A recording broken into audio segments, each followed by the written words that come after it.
Life Mutfak Yemek kanalımıza hoş geldiniz arkadaşlar. Herkese merhabalar. Bugün sizlerle farklı bir kurabiye tarifi arıyorsanız mutlaka denemenizi tavsiye edeceğimiz Hindistan cevizli kurabiye tarifi paylaşacağız. Farklı ve lezzetli tarifler için kanalımıza abone olup bildirimleri açmayı unutmayın arkadaşlar.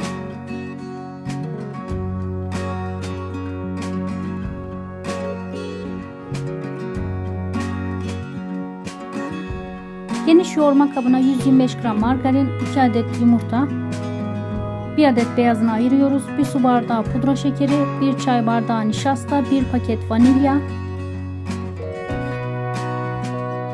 1 paket kabartma tozu, 1 çay bardağı sıvı yağ ekleyip yoğuruyoruz.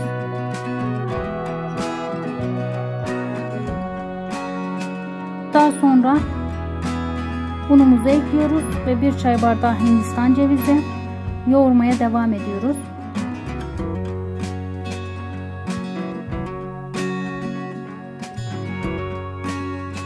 Hamurumuz yumuşak bir kıvamda.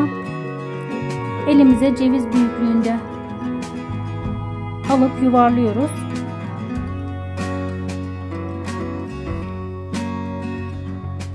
Önce yumurta beyazına, daha sonra Hindistan cevizine batırıyoruz ve yağlı kağıt serdiğimiz fırın tepsisine alıyoruz.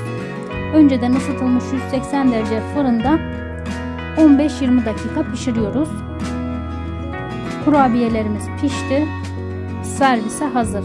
Deneyeceklere şimdiden afiyet olsun. Videomuzu beğenmeyi ve görüşlerinizi bizimle paylaşmayı unutmayın arkadaşlar.